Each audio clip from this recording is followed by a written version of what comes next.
So presidential elections have a tendency to be kind of nasty, as I'm sure all of you are aware and as we have experienced in the past. And in 2016 and 2020, in particular, those presidential elections seem to be particularly nasty within churches. Not only because Christians, of course, were dividing over, who they should vote for and who they shouldn't vote for, but many Christians were openly telling each other that it was unconscionable to vote for the other guy, whoever that other guy happened to be. And if you remember, especially from the last election, this sort of contentiousness within churches got to the point that many longtime friendships, extended family, and even congregations were literally splitting as they were refusing to associate with one another. If there was sort of any kind of disagreement about whom they thought, according to God, somebody should be voting for. There was a lot of name-calling, there was criticism, there was hatred, and churches were fracturing as groups of people banded together around who they thought the president should be. Now, this is, of course, politics, in the realm of politics. But have you ever been around a group of people in a church, maybe it was your church, maybe it was a different church, that had this same sort of level of vitriol, of contention over leadership within the church, within their church in particular? And whether that was, maybe one of the main leaders, like the pastor, for example, or maybe it was over particular leaders of certain ministries that existed in the church. There were those, strong and very negative feelings that they had about these leaders. And that could have been for any number of reasons that maybe they had those feelings. Maybe it was an offense that was done to them, or a perceived offense. Maybe it was how a leader maybe dealt with a particular situation that happened in the church. Maybe there were a number of sermons that were kind of wonky, and as a result, the person was really bothered by whoever that speaker or that pastor was. Maybe it was an issue about the vision or the direction that the church was going. It could even have been that the leader themselves was not very receptive to maybe a suggestion or even a criticism that was made about maybe some of the ways that they were doing some things. But it gets really nasty, as difficult as maybe those situations can be. It gets really nasty when those people who maybe start out with these strongly negative feelings about some leaders in the church start to pit the leader that they don't like against a leader that they do like. So this sort of versus the good guy versus the bad guy kind of situation. Maybe there's more than one pastor in the particular church. So one group in the congregation kind of starts to rally around that guy and their vision and their direction and their theology and really is critical of the other pastor. Or sometimes maybe there's a pastor who's on the radio, kind of a nationally popular pastor, and a group of people in the church really like that guy and what he says. And so there's this strong negative feelings towards maybe the pastor in their own church. You should be doing it this way. We should be more like that pastor, like that church, that congregation. And once again, factions can kind of form within a congregation. One group around this sort of celebrity pastor and persona versus whoever the pastor is in that church. Well, today, as Ron mentioned earlier, we are in our last sermon going through this 1 Corinthians sermon series. And next week, we're going to jump into our summer sermon series that's going to take us all the way through the summer, going through the book of Esther. But if you can open your Bibles now, if you've not already done so, to 1 Corinthians 16. That way you can follow along with the text for this morning. I'm going to have some of it on the screen, but not all of it's going to be up there. And we are going to be covering this stuff in our discipleship groups next week. We're going to look at the entirety of chapter 16, so definitely take notes if you got some questions, comments about the sermon, or even the sermon from last time, which covered the topic of money. Now, What you heard from the reading this morning, as Angie was sharing with us this portion of the text from chapter 16, it might have sort of seemed like a mishmash of random comments from Paul. They're just sort of random things he was kind of throwing out there. And if you are familiar with Paul's letters, lots of his letters kind of end this way. They can often seem like just sort of his, I had a comment about this and a comment of that, about whatever, his final shout outs that he makes to people that are in whatever the church is that he is happening to communicate with. And because of that it sort of just seems random and in many cases kind of disconnected from the rest of the book, we can have a tendency to just kind of gloss through that or slide through that or kind of just ignore these last parts of the book. And I know, I've been guilty of that before. But the thing is, in many cases, these final comments that Paul makes in his letters, sort of at the tail end of the letter, actually circle back around to his main points in the book, his main theme of his letter, of what he's trying to communicate. Things that he wants to make sure that the recipients of his letter are going to be left with, and they're going to remember.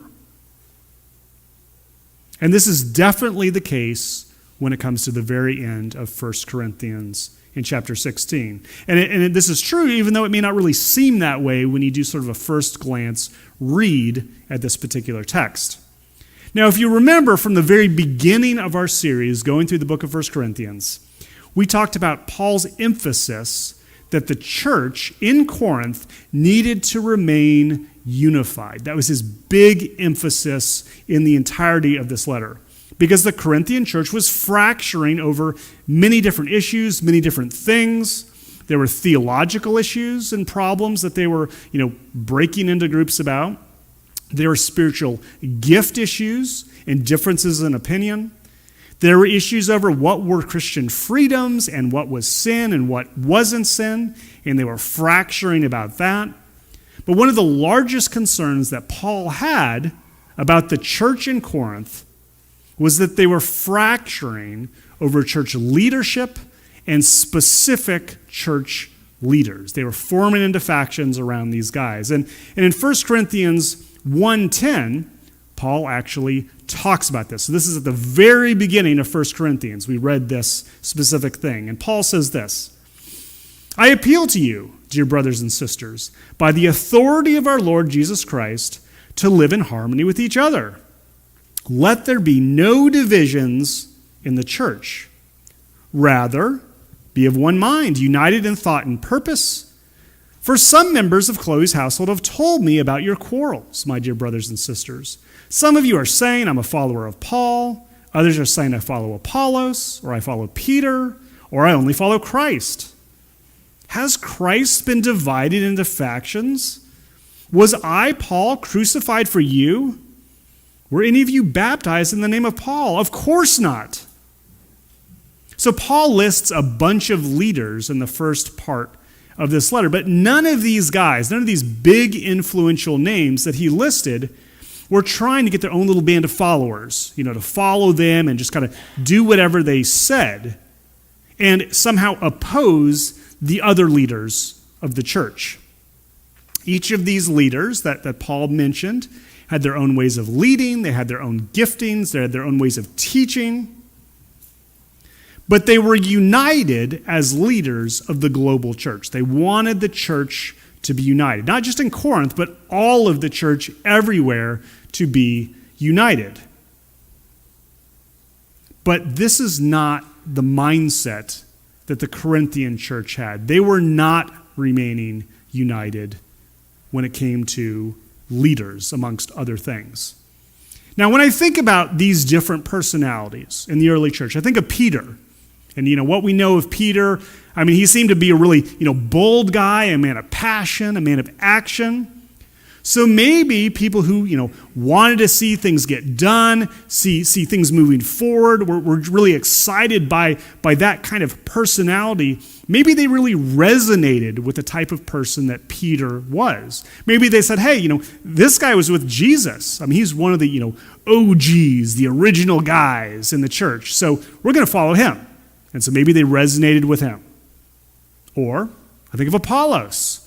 We know from Scripture that Apollos was this really good speaker. So maybe he was super charismatic in his way of speaking. Maybe he was very energetic. Maybe his words very uniquely motivated people to take action in some way. So maybe people, they got fired up listening to him. It really resonated with them what Apollos had to say. So maybe they naturally wanted to follow Apollos. And then there was Paul, who, at least my impression of him, was he could be kind of a blunt jerk at times, He was a straight, he said what he was going to say. He didn't care what other people thought. He probably offended a lot of people. But that probably resonated with people too, because they're like, he's just going to say what is true and whatever. He's going to let the cards be what they are. It is what it is. Take it or leave it. And people like that. So there were groups of people who were like, yes, I'm going to follow Paul and what Paul has to say. But in a church, unlike perhaps reality television, if you think about reality television, infighting isn't good to build a lasting anything. I mean, in reality television, they usually have these different personalities get together, naturally explosive personalities, people who are going to, conflict with each other in some way. And in reality television, they sort of create an environment where you have these secret, alliances and people stabbing each other in the back. And all of that makes for good viewing. It's entertainment. And people watch that stuff and they may, want to stick with that reality TV show in the long haul because it has all of this intrigue with relationships. But that doesn't work in a church. All of this sort of destructive, explosive, personality conflict leads even the healthiest of churches to a place where eventually the church is going to have to close its doors, perhaps permanently close its doors. So despite the fact that all of these leaders, these big names in the church that were known all over the world at that time in the churches, despite the fact that there were differences in these leaders, that they even disagreed with each other at times, they were very much unified around the church. They wanted the church to remain whole and on the same page, despite the fact that even different churches were going to have differences. They didn't want to see fracturing or faction forming as a result of their own leadership, for sure. Now, there probably were some people in the early church, it seems, that, they were little leaders here, and they were trying to get, people to follow what it was that they said and oppose other people. But at this apostolic leadership level, this high level of leadership, well-respected level of authority over the church as a whole, none of that stuff existed. None of the apostles, none of these people that Paul listed here were seeking to do that in any way. Nonetheless, again, the Corinthians were forming factions. They were dividing over leaders. They were making their own alliances. Peter's better than Paul. I don't follow Apollos. I follow Jesus. And the Corinthians were at each other's throats. They were at each other's throats, fighting against each other. They were propping up their guy, knocking down the other guy. Our way of doing it's better than your way. And they were dividing over less important and even debatable theological perspectives. And these heated quarrels were a big reason why Paul was writing this letter to that church. You see, the infighting that was happening in the Corinthian church was not just problematic for the members of that congregation, because of course it was problematic for them, but it was also problematic because any legitimate leader or servant who wanted to speak into that church, whether they were from that church or from outside the church, they had difficulty doing any of that because the Corinthians were not unified to even listen to godly and wise advice. And this lack of unity in the Corinthian church threatened their long-term sustainability, that they would even survive as a church. So in the face of this threat of fracturing and of disunity, Paul said this in 1 Corinthians 16. Be on guard, Stand firm in the faith, be courageous, be strong, and do everything in love. This is almost his summary point at the end of his letter. The big, good, and wise advice that Paul is trying to get across to the church. Now, the first part of these two verses together that we need to take note of is where Paul says, be on guard. Be on guard. And as we just read, Paul listed all these leaders. He listed a bunch of leaders, and we're actually going to use this list of leaders as a way of discussing how churches can divide over different types of leaders in their own contexts, and how we as a church also need to be on guard against this sort of division. In 1 Corinthians 16, verse 10, Paul said this, "When Timothy comes, don't intimidate him. He is doing the Lord's work just as I am. Don't let anyone treat him with contempt. Send him on his way with your blessing when he returns to me. I expect him to come with the other believers."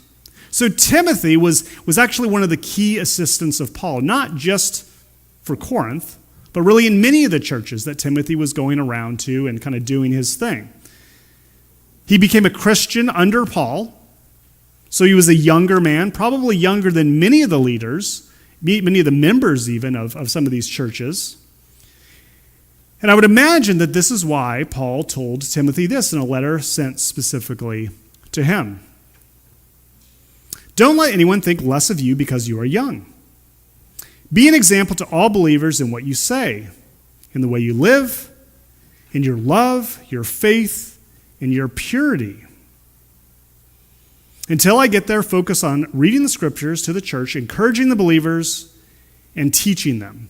So Timothy's job, as Paul was kind of describing it to him, was to teach, it was to preach, and even help develop leaders in all of these individual churches.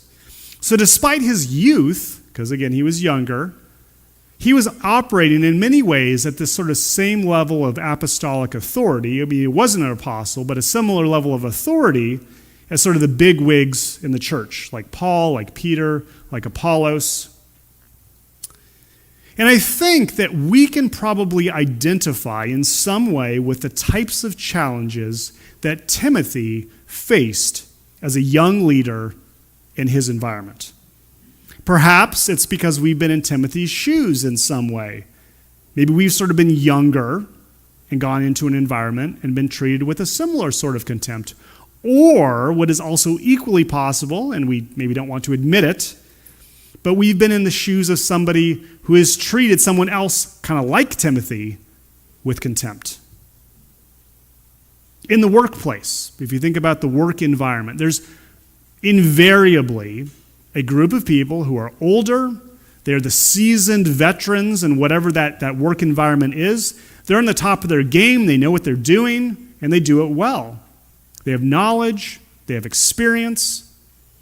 So, when some young person comes along, and either immediately or maybe within just a few years, suddenly they're supervising these long-term workers, it is not uncommon in that environment for some resentment to develop amongst these sort of seasoned veterans of whatever that environment, whatever that job happens to be.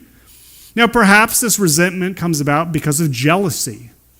Maybe one of these guys thought that they should have gotten that promotion. They should be in that position. Or maybe there is some resentment because of pride. Maybe they think the new guy doesn't know what he's talking about, doesn't know what he's doing. So he shouldn't be the one calling the shots. Or maybe there's just resentment because the new guy maybe is a little bit arrogant, is a little bit full of himself. Maybe he's unwilling to listen to the wise advice that he's given. Or maybe it's a combination of all these things. There can be many reasons why resentment of this sort can develop. In my former career, just thinking of that, I was an engineer in my former kind of work environment. I worked for the Department of Health, and I did that through most of my 30s. And my job as an engineer working for New York State was to oversee the operations of many water treatment plant operators. And I also had to review the design proposals of many engineers. And a lot of these guys had a lot of experience. They've been doing this for many, many years, sometimes decades. And sometimes I knew what I was doing. Other times I only thought I knew what I was doing. In many cases, though, I was not only much younger than a lot of these engineers and operators I worked with, but I was also less experienced than them as well. And there were some who resented me as a person coming from the state, coming in and sort of telling them what they could or could not do. And there were a lot of reasons for that. Usually it was less about my age and more just sort of the perspective that, there's a reason you work for the state. It's because you're dumb and you can't get a real job. That was kind of the place that I came from a lot of times. Now, in retrospect, I would agree that there were some aspects of what I was expected to do in my job probably was not providing any benefit. In fact, it probably was detrimental ultimately, yet, that was still part of the job. But there were other cases that I know that because of the work that I did, I literally saved taxpayers millions of dollars in stopping certain projects or changing how they were supposed to be. There were also situations that I dramatically improved the health and the safety of the water that was being provided to people, because it's actually amazing and scary when you realize for some people how little care they take when it comes to providing clean and safe water to other people. So I can identify, in my own experience, with being treated with contempt, not so much because of the value I did or did not provide in whatever the job was, but simply because of the perspective that state workers don't really know anything. Just treated for contempt sort of because of who I seem to be on the surface. Now, undoubtedly, whether it's in the work environment or not, people who have not lived as long or have not done a particular job for as much time are almost always going to have less experience and probably less wisdom. That's just sort of a fact of life. It is also true, of course, that it's not uncommon for people who know less to not realize how much less they know. Common thing. And whether that's from youth or simply just a lack of knowledge and experience in whatever the work environment happens to be. People can tend to be know-it-alls. And I say that as maybe even a current know-it-all myself, right? This is just sort of what can happen. However, I would also argue that despite the fact that a younger person or a newer person to a job, despite the fact that they may lack wisdom and they may lack experience, despite the fact that they may even be unwilling to listen and maybe even come across as arrogant at times, in most cases, the reason that a younger person got hired into a supervisory position or a managerial position, again, not always, but I think most of the time, the reason that they are hired over a seasoned worker is because they have some ability that the veterans in the field don't have. That's why they're hired. Just to give you an example of this, and I'll just do this by asking a question, why does the best military in the world, being the U.S. military, the best military in the world, see fit, they do this all the time, to place guys who have guys and girls who've just graduated from college, basically, they're green, they're inexperienced, they're in their early 20s a lot of the time. Why does the best military in the world see fit to place these guys in command over individuals who have maybe had decades of real combat experience? Well, they don't do it. The U.S. military doesn't do this because it's a class thing where only the wealthy or the privileged or the socially connected people are able to command. The U.S. military does this is because their goal is to win wars and save people. That's why they do it.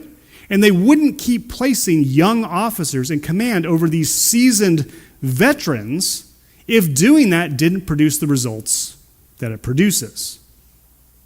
They wouldn't keep doing it if it wasn't an effective strategy to win wars. Now, this is not to say that, sometimes the U.S. military doesn't do dumb things, Of course they do. Of course they're going to do things and make decisions at times that maybe aren't as effective at winning wars.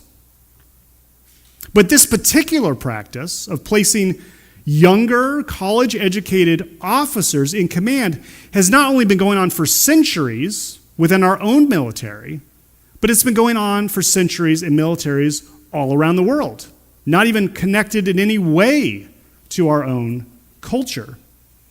And I would argue that in a way, there's a similar sort of practice that exists in the corporate world as well. The companies want to make money. That is their goal, is to make money. And it's consistently true that despite somebody being amazing at their job, not everybody is suited to be a manager or a supervisor. Not in a better than you sort of way, but in a way related to talent and training and education. And I could be the most amazing engineer in the world, know all sorts of stuff, be technically knowledgeable, lots of education. I can come up with all sorts of solutions to technical problems, and I could be experienced in that for many, many years. But it doesn't mean that I have the talent to manage people, to drive production, or cast vision for a corporation. Somebody much younger than me, with much less experience, may very well be better at that than I am. Now, this does not mean a younger supervisor is better at supervising because they're young. Just like with anything else, with time and experience, even somebody who is a young supervisor is invariably going to be better at their job over the course of time. But what this does mean is that someone's abilities to supervise or manage or lead should not be discounted simply because they are young. We can't discount a person's ability to lead and do these things just because of their youth. Unfortunately, when it comes to the Corinthian church, and really other churches during that time, it seemed that youth was a reason to ignore Timothy. That's sort of what the whole thing going on was that Paul was trying to encourage Timothy about and trying to discourage the Corinthian church from treating him with contempt. And unfortunately, the same problem can even exist within churches today with young spiritual leaders. I mean, we are going to, no matter what, no matter who you are, at some point, somebody is going to be in your church context who is younger than you, who is going to be placed in a level of authority or leadership or something above you in some way. And whether that's within the church or maybe a bunch of churches altogether, that is just going to happen. And whether that's a pastor or an elder or somebody else in some other leadership position and maybe some ministry that you're serving in. And simply because of their youth, we can have this same tendency to look down on them in some way, just because they're young. And I've heard plenty of stories. It's not an uncommon story where people have complained, people have left churches simply because the new pastor was too young. That was their main reason. The attitude tends to be, well, how can I learn from this person? How can I hear wisdom from this person who has so much less experience and maturity than I do?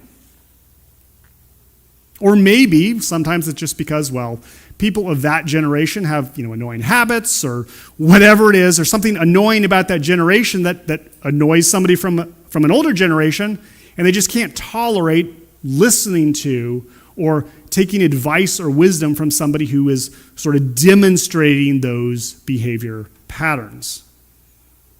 And unfortunately, sometimes we older Christians can use our position of influence within the church to block, to intimidate, or be dismissive of these newer, younger leaders. And many churches have a history of just burning through pastors, regularly forcing them out because of the toxic nature that is developed within the church. But youth and experience actually brings with it many advantages to older members of the congregation, or even the congregation as a whole. And we should look at younger leaders as an opportunity and as a blessing. A young leader, for example, is very unlikely to be entrenched in their ways. They're still flexible in many ways. They've not become embittered or overcautious due to old war wounds, as many people who've been in ministry for a long time can become. There's an opportunity to teach a young leader, to shape them, to mentor them. Young leaders who inevitably will outlive us and will be able to speak into the lives of people we would never be able to speak into. They will significantly broaden our own input and our own impact within Christianity. I can speak for myself, who, I'm not necessarily an older Christian, I'm not really a younger Christian, but, I'm kind of a little bit in both worlds. But I can still say that for myself, I don't know everything. I'm not the most mature, I'm not the most knowledgeable when it comes to things of Christianity. I need older and I need wiser Christians who can feed into me here. I need those who can mentor me and shape me to be a better and more effective pastor. So we who are older, we need to let young leaders lead. We need to give them the grace to make the mistakes that they're inevitably going to make just because of their inexperience. We need to be cautious when it comes to offering unsolicited advice or suggestions. We need to be very vocal and very real supporters of them, encouraging them in what they're doing well, highlighting for them the good things that they are doing and the positive impact that they have made. And in doing this, with those younger leaders, we are actually serving the church as a whole. But there's also some wisdom, just even looking at this little part of this passage about Timothy, there's some wisdom for younger leaders as well. Your youth, our inexperience, and perspective can be seen as threatening right off the bat to those who are older. It's just sort of a reality of the situation. Respect and trust needs to be earned over time rather than just expected because of one's appointed position or one's ideas.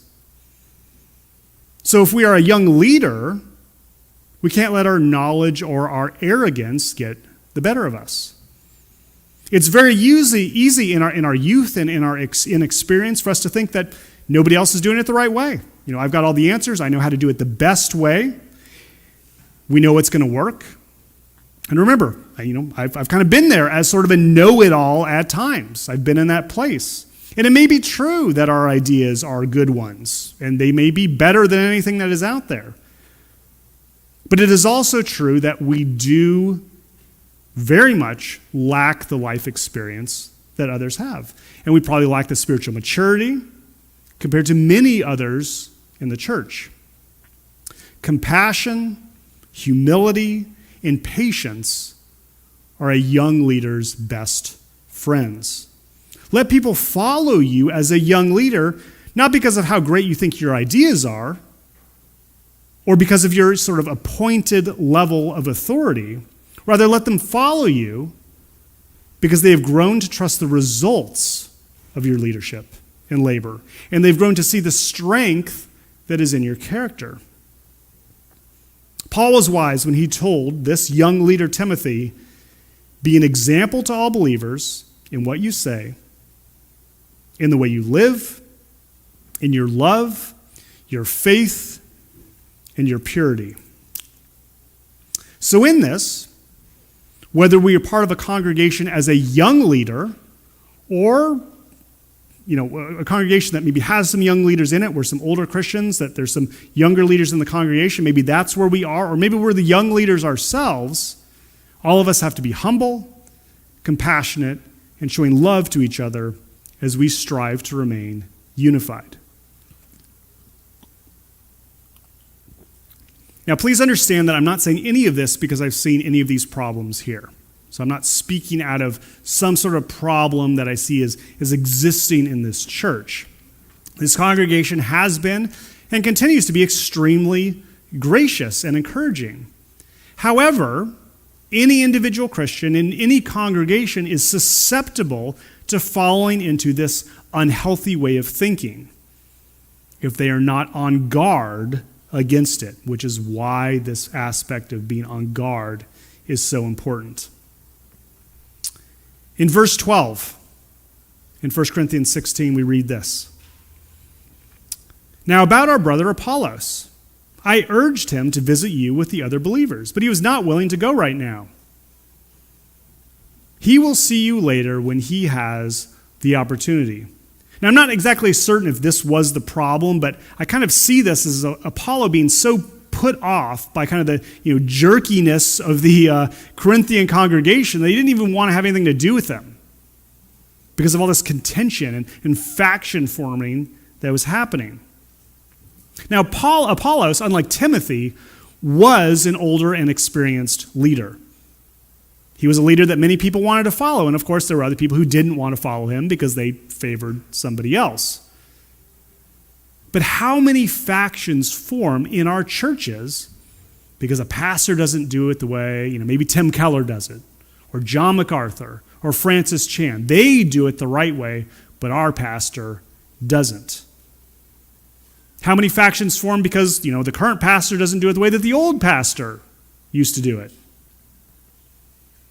Church factions and church splits happen because church leaders disagree, and one or both of them sort of either conflate the issue well beyond what it should be conflated to, or they just decide to leave with their little band of followers.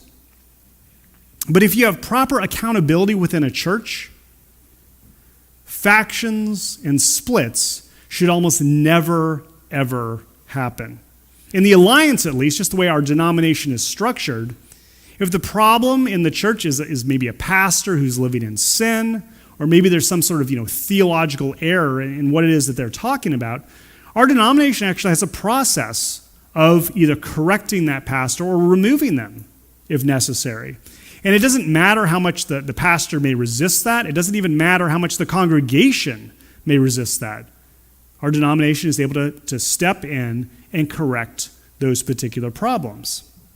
So in most cases, within our structure as the Christian Missionary Alliance, these types of really large issues should always get resolved.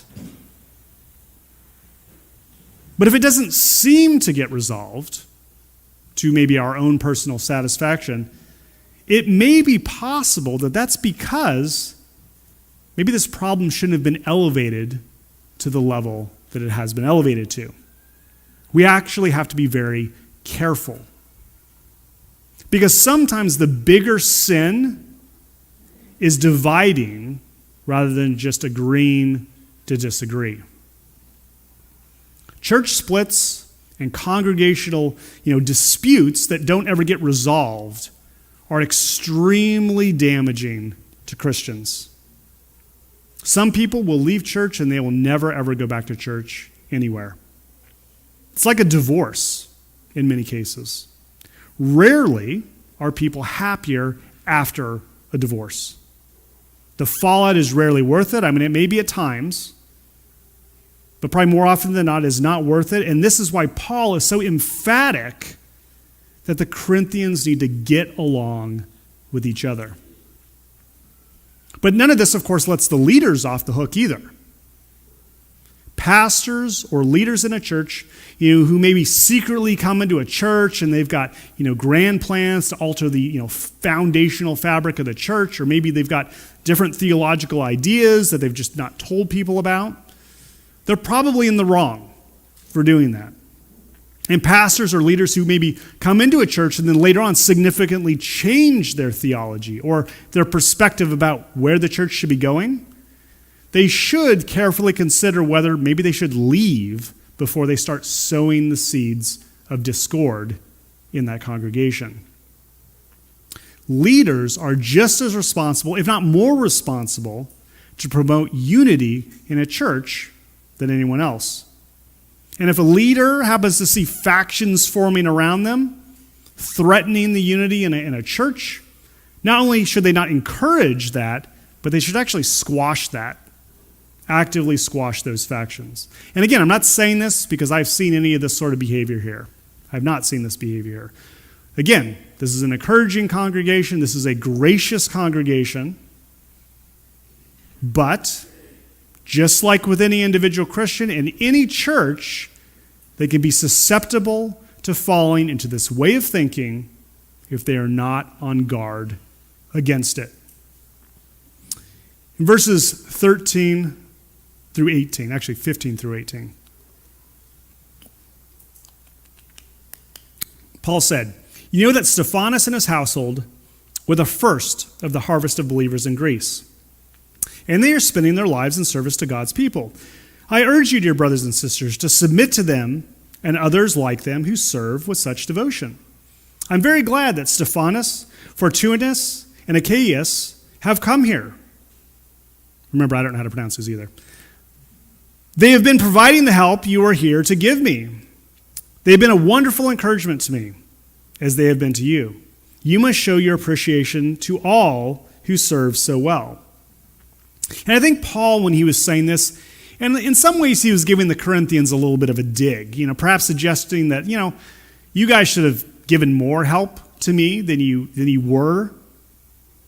But Paul was also holding these guys up as examples of good servants and good leadership within the church, and urging the Corinthians to submit to them as well. Think about servants and leaders in our neighboring churches in our community. If Saratoga Abundant Life or Hope Church or any of the churches in downtown Ballston Spa are doing the Lord's work, if that's what they're doing, let's not get hung up on the theological differences or the differences in worship practice that may exist. Now, we can agree to disagree. It doesn't mean we'll have to agree on the same stuff. But we can do that and still encourage and support and maybe even submit to them at times so that the important work for the kingdom can continue to be done. And even think about the fellow servants and leaders within our own church context. Maybe they aren't doing things the way you prefer or I prefer, but let's not get hung up on the less important stuff. We can agree to disagree, and we can encourage and support, and maybe even submit to them at times so that important work can continue to get done. Now, once again, I'm not saying any of this because I see this problem here, that somehow this is existing in the congregation. Again, this is a gracious congregation, it's an encouraging congregation, but it is also, once again, true that any congregation and any Christian can slip into these ways of thinking and these behaviors if we are not on guard against them. So we need to be on guard. If we're of a mindset and we maintain a mindset where we are anticipating the thoughts or the behaviors in us that could lend to or cause fracturing within our own church, disunity, division, whatever that is, then we can prevent a problem before it even becomes a problem. Remember, Galatians 5 says this: "For the whole law can be summed up in this one command: love your neighbor as yourself. But if you are always biting and devouring one another, watch out. Beware of destroying one another." So we need to be careful. We need to be on guard. Then Paul says in these verses, stand firm in the faith. Stand firm in the faith. We need to remember the good news of the gospel. Jesus, God in the flesh, died on our behalf for our sins. He was raised from the dead to intercede for us for all eternity. And if we put our trust in him, we're willing to follow him as the leader in our life, in this life and in the next, then we will be able to spend eternity with him. Paul says it this way in Romans 10. If you openly declare that Jesus is Lord and believe in your heart that God raised him from the dead, you will be saved. For it is by believing in your heart that you are made right with God. It is by openly declaring your faith that you are saved. But not only must we stand firm in our faith in the gospel, which again is important, but we also need to stand firm in our faith for the hope to come in the future. That's part of standing firm in the faith. Now, the future to come, part of that is our resurrection, of course. When our bodies are glorified, there's hope in that. But there's also hope in our growth and our maturity in this life. As Christians, as we walk through the difficulties in life and the things that we face, we grow in maturity. And this is true whether or not you think the world's getting better, you think it's getting worse, it doesn't matter. The trials we face in this life, whatever they are, God uses these things as an instrument to grow us and mature us. And this is something that we should have hope in.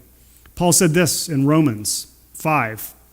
We can rejoice too when we run into problems and trials, for we know that they can help us develop endurance. And endurance develops strength of character, and character strengthens our confident hope of salvation. And this hope will not lead to disappointment. So don't lose hope. Stand firm in the faith. And then Paul says, be courageous and be strong. Now, being courageous and being strong consists of many things. It means calling sin, sin. It means calling truth, truth. It means insisting on the right way, even if that means it's a much harder way. It also means being humble, even if being humble hurts and costs us something. It means promoting and sacrificing for unity as much as possible. And then finally here, Paul says, we must do everything with love. Nothing is important without love. That is the critical component. Paul says this in 1 Corinthians 13. If I could speak all the languages of earth and of angels, but didn't love others, I would only be a noisy gong or a clanging cymbal. If I had the gift of prophecy, if I understood all of God's secret plans and possessed all knowledge, if I had such faith that I could move mountains, but didn't love others, I'd be nothing. If I gave everything I have to the poor and even sacrificed my body, I could boast about it, but if I didn't love others, I would have gained nothing.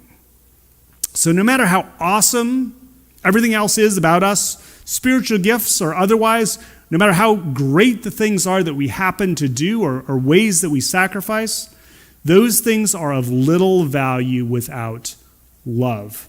And not as the world defines love, but as God himself defines love. And so there's no confusion about that. Paul defines love right here in 1 Corinthians. This is what love looks like, not just for married couples, but across the board for everybody in every situation. He says, love is patient and kind. Love is not jealous or boastful or proud or rude. It does not demand its own way. It is not irritable. It keeps no record of being wronged. It does not rejoice about injustice, but rejoices whenever the truth wins out. Love never gives up, never loses faith, is always hopeful, and endures through every circumstance. And I dare say that if we approached our brothers and sisters in Christ with this type of love, if that's what we did all the time, a lot of the problems of disunity would just go away. They would just go away, or they'd be solved. Do everything with love.